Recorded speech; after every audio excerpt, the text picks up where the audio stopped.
ఇప్పటికి మీరు చూస్తే కేంద్రంలో 94 సిఎస్ఎస్ అంటే సెంట్రలీ స్పాన్సర్డ్ స్కీమ్స్ వస్తాయి. ఆ డబ్బులన్నీ వేరే డిపార్ట్మెంట్కి ఉపయోగించేశారు.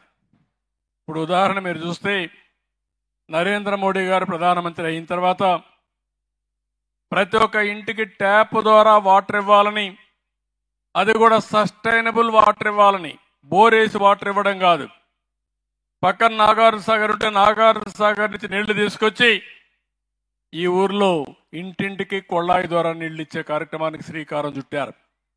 45% కేంద్రం ఇచ్చారు, మనం 55% పెట్టుకోవాలి. అలాంటి స్కీముని డబ్బులు తెచ్చి ఒక్క ఇంటికి కూడా ట్యాప్ పెట్టలేదు, కొళ్ళాయి పెట్టలేదు. మళ్ళా ఇంకో పక్కన మీరు చూస్తే ఈ ఊర్లో బోరేసి ఆ బోర్లో నీళ్లు ఇస్తే వర్షాలు రాకుండా బోర్ ఎండిపోతే నీళ్లు వచ్చే పరిస్థితి ఉండదు. ఆ స్ఫూర్తికే విరుద్ధం. అలాంటి డబ్బులు తీసుకొచ్చి దాన్ని కూడా దుర్వినియోగం చేశారు. ఫైనాన్స్ కమిషన్ ద్వారా పంచాయతీలకు వచ్చే డబ్బులు దుర్వినియోగం చేశారు.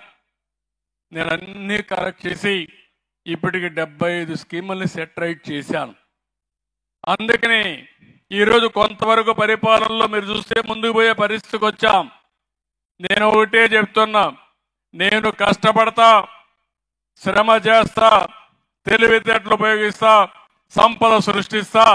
ఆ సంపద ఈ పేదవాళ్ళకే అందుబాటులోకి తెస్తానని మరొక్కసారి మీ అందరికీ హామీ ఇస్తున్నా. అయితే సంపదను సృష్టిస్తానే ఉండాలి. మీరు కొంతమంది అంటారు వచ్చిన డబ్బులు నాకు ఇచ్చకూడదు అంటారు. ఇచ్చేస్తాను. ఇచ్చేసిన తర్వాత రేపు మళ్ళా డబ్బులే రాదు. ఈరోజు ఒక రోడ్డు వేయకపోతే రవాణా సౌకర్యాలు ఉండవు. మీరు చూశారు 5 ఏళ్లలో ఎక్కడన్నా రోడ్డు కనపడిందా మీకు అని అడుగుతున్న అన్ని గోతులే. ఇప్పుడు నేను వస్తానే పార్ట్ హోల్స్ ఫ్రీ రోడ్లు గోతులన్నీ పూడ్చే కార్యక్రమానికి శ్రీకారం చుట్టా. ఇప్పటికే మీరు చూస్తే దగ్గర దగ్గర 850 కోట్ల రూపాయలు శాంక్షన్ చేసి పరిగెత్తిస్తున్నాం. సంక్రాంతికి టార్గెట్ పెట్టాను. ఒక నెల 2 అటు ఇటు పూర్తిగా మళ్ళీ గుంతలు లేని రోడ్లు ఏర్పాటు చేసే బాధ్యత మాదని మీకు అందరికీ మరొకసారి హామీ ఇస్తున్నా. అదే కాకుండా ఇంకొక పక్కన మీరు చూస్తే మేము వస్తానే చెత్త పన్ను తీసేశాం. చెత్త మీద పన్నేసి 83 లక్షల మెట్రిక్ టన్నులు పట్టణాల్లో చెత్తంతా పేరకపోయే పరిస్థితి వచ్చింది. అవంతా కూడా తీస్తున్నాం. మత్స్యకారులు ఉపాధి దెబ్బతీసే 217 జీవో రద్దు చేశాం. స్వర్ణకారుల కార్పొరేషన్ ఏర్పాటు చేశాం. గీత కార్మికులకు నేను చెప్పిన దాని ప్రకారం 10% మద్యం షాపుల్లో వాళ్ళకి కేటాయించాం. అర్చకుల జీతాలు 15,000 పెంచాం 10,000 నుంచి. దేవాలయాల్లో నాయీ బ్రాహ్మణుల వేతనాలు 15,000 నుంచి 25,000 పెంచాం.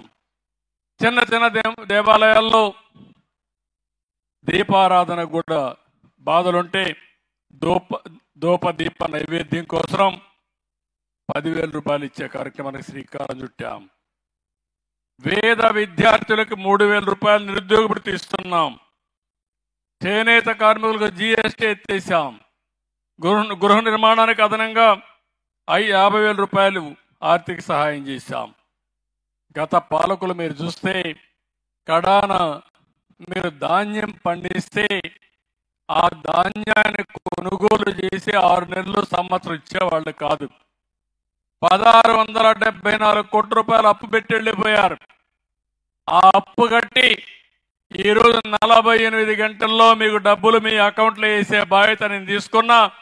అవసరమైతే రైస్ మిల్లో వేసిన వెంటనే మీరు ఇంటికి పోకుండా నేరుగా బ్యాంకుకు పోయి మీరు డబ్బులు తీసుకునే విధంగా ఏర్పాటు చేస్తున్నాను. అంటే నేను ఒకటే ఆలోచిస్తున్నాను, టెక్నాలజీ ఉపయోగించుకుందాం. మీ ఇల్లు కూడా చైతన్యం తీసుకొస్తాం. ఎక్కడికక్కడ సమర్థవంతమైన పాలన ద్వారా మీరు ఎవ్వరు కూడా ఇబ్బంది పడకుండా సుపరిపాలనతో ఇలాంటి కార్యక్రమాలు చేయాలని చెప్పి ఆలోచిస్తున్నాం.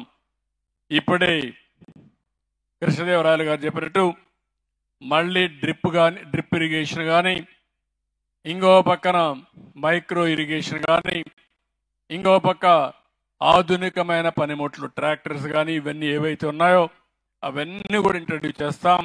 మోడర్నైజేషన్ అగ్రికల్చర్లో తీసుకొస్తాం. కడాన డ్రోన్స్ ద్వారా వ్యవసాయానికి కూడా శ్రీకారం చుడుతున్నాం. మీరు రాబోయే రోజుల్లో ఎక్కువ రైతులు కష్టపడాల్సిన పని లేదు, తెలివిగా కష్టపడాలి. హార్డ్ వర్క్ కాదు కావాల్సింది, స్మార్ట్ వర్క్ చేయాలి. ఇంతవరకు మీ పొలంలో తెగులుందంటే మీరు మామూలుగా చూసి, లేకుంటే మీ మందుల షాప్ కూడా చెప్తే చేసేవాళ్ళు.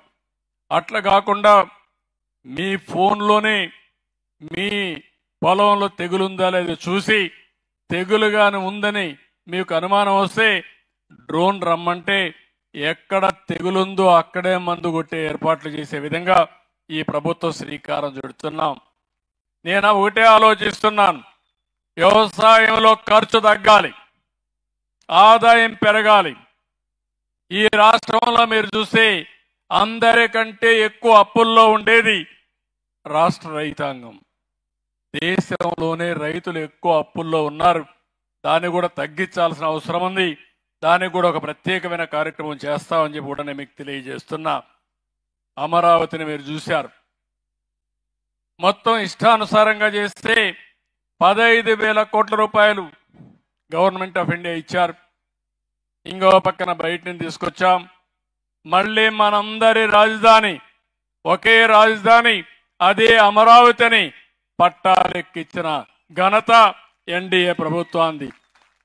3 రాజధానులు అన్నారు, 3 ముక్కలాటాడారు. 5 సంవత్సరాలు సమయాన్ని నాశనం చేశారు. కడాన రాజధాని లేకుండా రాష్ట్రాన్ని అనాథ చేసే పరిస్థితికి వచ్చారు. ఇప్పుడు అవన్నీ అధిగమించాం, ముందుకు పోయే పరిస్థితికి వచ్చాం. ఏదైతే నేను ఒకటే హామీ ఇస్తున్నా, ప్రతి ఒక్కరికి ఇల్లు కట్టిస్తాం.